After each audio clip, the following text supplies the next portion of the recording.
nasaktan, bumangon.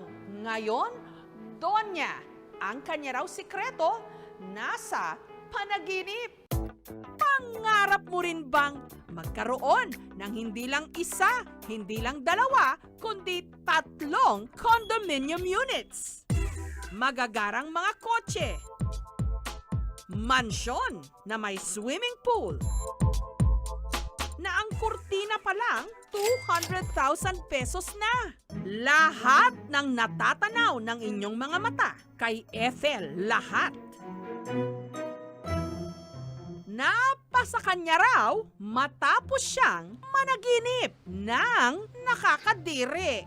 Kung ano, suspense muna. Samantala, bata pa lang daw siya, nasa dugo na ni Ethel ang pagnenegosyo. Mga magulang ko kasi nagtitinda kami sa palengke, grocery. As early as 5 years old, required na rin talaga kami kasama nila. Talagang kailangan tumulong. Madaling araw, 3 o'clock in the morning, kasama na nila kami sa tindahan, sa palengke. Pero ang grocery ng kanilang pamilya nasunog hanggang sa sila'y naghirap. So nung nasunugan kami, wala kami mapagkukunan. Paano gagawin namin? Paano namin mababayaran yung mga items na nasunog? Paano sila babangon? Hindi nila alam. Dumating din sa point na nagsangla sila ng bahay at lupa para mapaikot, makapagsimula ulit. Para makapagtapos sa scholarship at pagiging working student, umasa si Ethel. Kasi alam kong hindi kakayanin. Alam kong hindi ako makakatapos, kung hindi ako gagawa ng paraan. Nagtrabaho ako sa school, student assistant. Nung graduate para makatulong sa pamilya, sumampa si Ethel sa cruise ship sa Amerika para magtrabaho. Nasa isip ko kasi, pag sinabi mong barko, seaman, seawoman, seafarer, may pera. So sabi ko, magbabarko nga rin ako, baka sakaling umasenso ko. Kailangan ko maipagsapalaran kasi kailangan ko magbigay ng pera sa magulang ko. Kasi wala namang ibang aasahan kundi ako lang eh. Pero nabuntis siya at napilitang umuwi ng Pilipinas para magpakasal. Nagka-baby ang kanyang panganay na si Chance. Yun nga lang, matapos lang ang 1 buwan, napilitan siyang iwan ang kanyang anak dahil siya ang breadwinner ng kanilang pamilya. Bumalik muli sa cruise ship. Yung mga unang kontrata, masarap yung pakiramdam ng pag-alis. Pero kapag ka may iiwan ka na, napakahirap. Sa barko kasi actually yung trabaho, madali lang yun eh. Kaya kakayanin mo talaga yung trabaho. Ang pinakamahirap siguro yung malayo ka sa pamilya mo. Yung hindi mo alam kung ano nangyayari sa Pilipinas, hindi mo sila nakikita. Yung pangungulila, yung homesick. Actually, yun talaga ang pinakamahirap sa amin sa mga seafarer. Hindi nagtagal, dumating ang pinakamalaking unos sa kanyang buhay nung ang kanyang ina na-diagnose na may cancer sa dugo. Nung pagkasabi sa akin na may cancer siya, talagang totally na-shock ako. Parang hindi totoo yun.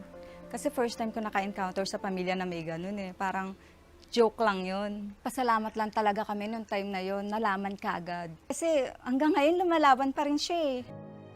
Samantala, nabuntis muli si Ethel at napilitan muling umuwi ng Pilipinas. Para kumita kahit buntis, nagbenta siya ng buko shake sa kalsada. Pero hindi nagtagal ang buko shake business ni Ethel. Kailangan ko kumita ng pera eh. Bakit ka mahihiya kung gumagawa ka naman ng maayos na trabaho, di ba? Ano naman kung mainit sa kalsada? Nasa isip ko na mga panahon na yun, kailangan ko magsustento kay nanay, kailangan ko magbigay ng pera, kailangan ng pandialysis, kailangan ng panggamot, kailangan ng gatas para sa bata. So, ang hirap. So, parang gagawin mo para sa kakukuha ng pera. So, lahat gagawin mo.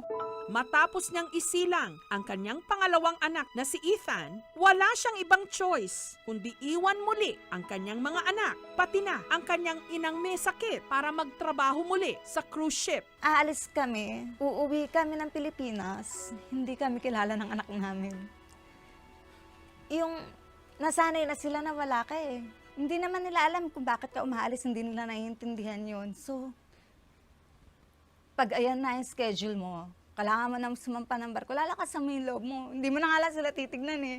Actually, ang sarap, halika mo na lang sila. Iwan mo na lang kasi wala ka ng choice eh. Hindi, kung pwede mo nga lang silang isama sa bagahe mo, isasama mo sila eh. Kaso hindi, di ba? Yun na raw ang pinakamahirap na bahagi ng kanyang buhay. Nagsabay-sabay ang lahat ng kanyang mga problema. Dumagdag pa rito ang paghihiwalay nila ng kanyang mister. Noon, ginagawa ko na lang noon. Overwork talaga. As in, kung pwede, madaling araw na ako uuwi para pagod na ako. Minsan nga, nanginginig pa yung pa ako eh. Nanginginig yung pa ako sa pagod. Pero umiiyak pa rin ako. Hindi ko nararamdaman yung pagod. Hindi mo na nararamdaman yung sakit ng katawan mo. Ang nararamdaman mo yung sakit sa dibdib na mag-isa ka. Wala yung anak mo, wala kang asawa. Parang nawala sa'yo lahat. Dasal lang, talagang dasal lang. Wala naman makakaalam, wala naman ako napagsasabihan ng nararamdaman ko. Kung pwede nga lang tumalon sa barko, ginawa ko na eh. Pero hindi. Sabi ko, kung ako mawawala, paano naman yung mga taong umaasa sa akin? Dahil sa patong-patong niyang mga problema, nung panahong yon, si Ethel madalas daw nakakatulog na lang sa kakaiyak. Hanggang minsan na siya'y nanaginip ng nakakadiri. Pero ayon naman sa kasabihan, swerte. Bakit ganun? Bakit kada na lang ako gigising? Yung panaginip, talagang clear na clear sa akin. Sabi ko, bakit naman puro pupo? Parang bakit ganito? Anong meron sa panaginip? Ang dami-dami naman pwede mapaginipan. Bakit pupo? Ano ba yun? At hindi pala yun ang una at huling beses na nanaginip si Ethel ng ganon. Halos gabi-gabi sa loob ng 2 linggo. Kada ako gigising, anong meron? Bakit pupo? Hindi naman sumasakit ang tiyan ko pag natutulog ako. Paggising, hindi naman masakit din ang tiyan ko. So sabi ko, anong meron sa pupo? So minsan nga, paggising ko sa umaga, tinitignan ko pa yung CR, baka may pupo, baka pumupo ako na hindi ko na i-flush eh. Ay ko, baka pinapa-remind sa akin na hindi, nakalimutan ko i-flush yung toilet. Pero hindi. Sa pamahiin, kapag paulit-ulit daw na nanaginip ng marumi o nakapandidiri, ang ibig sabihin daw nito, magkakaroon ka ng limpak-limpak na salapi. Naalala ko bigla, sinabi sa akin ng ninong ko noon, kapag nakapanaginip ka ng pupo, pera yun eh. Sabi ko, pera? Biglang pumasok sa isip ko, pera. Sabi ko, pera? Saan ako kuha ng pera? Wala nga akong pera eh. Ang dumi kasi pagka napanaginipan mo, laging baliktad. Akala natin hindi maganda, negative. Pero it's always reverse. Na ang meaning nito, lalo na kung makikita mo na napakarami, talagang ito'y nag-a-associate sa pera. Siguro mas maganda kung magiging mas masipag ka tungkol sa panaginip mo. Susundin mo, ano ba? Kasi it's an indication eh. It serve, ang dream kasi it serve as a warning. Basta ang general meaning ng pupo, it's good luck and money. Nung dumaong daw ang kanilang barko sa isang pier sa Amerika, nakakita si Ethel ng sapatos na naka-sale, $5 o mahigit 200 pesos lang noon. Binili niya yon at ipinadala sa Pilipinas. So sabi ko, baka iyon na yun. Nagbago ang lahat, nag-iba yung focus ko. Excited ako na matapos yung trabaho ko kasi iniisip ko, pupuntahan ko tong gantong port. Pupuntahan ko yung ganitong warehouse. Bawat puwerta, naghahanap na ako naman ng mga sale. Sa sapatos na yon, nag-umpisa ang kanyang online business. Sa pamagitan ng kanyang Facebook account, nagbenta siya ng mga sapatos, bag, relo at kung ano-ano pa.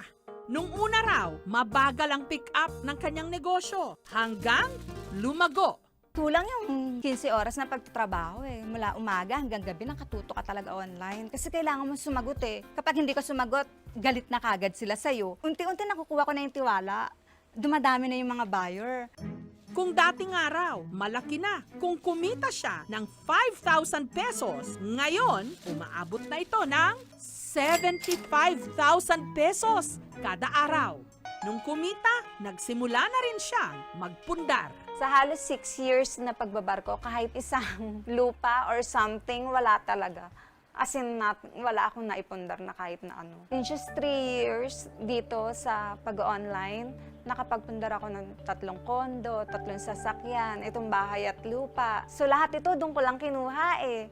Ang pinaka masarap pa sa pakiramdam, yung weekly na binibigay ko sa magulang ko, doon ko lang din kinukuha. Lahat, doon lang din sa online. Hanggang ngayon, ipinapagamot ni Ethel ang kanyang ina at lahat daw ng katas ng kanyang pinagpaguran, sinisiguro niyang mga anak niya ang makikinabang. Ang laki ng bagay na pinapasalamat ko yung panaginip na yun. Kasi yung panaginip na yun, talagang tinuruan niya ako na meron palang ibang opportunity. Lahat kasi tayo nadadapa Tuloy lang ang laban kahit ano pa. Walang madali Wala ding mahirap. Pero pag gusto mo, gagawin mo lahat. Kapag sinabi mo sa sarili mong kaya ko to, mangyayari to Sa lahat ng meron siya ngayon, sinong mag-aakalang nagsimula lang ang lahat ng ito nung minsang managinip si Ethel nang nakadidiri?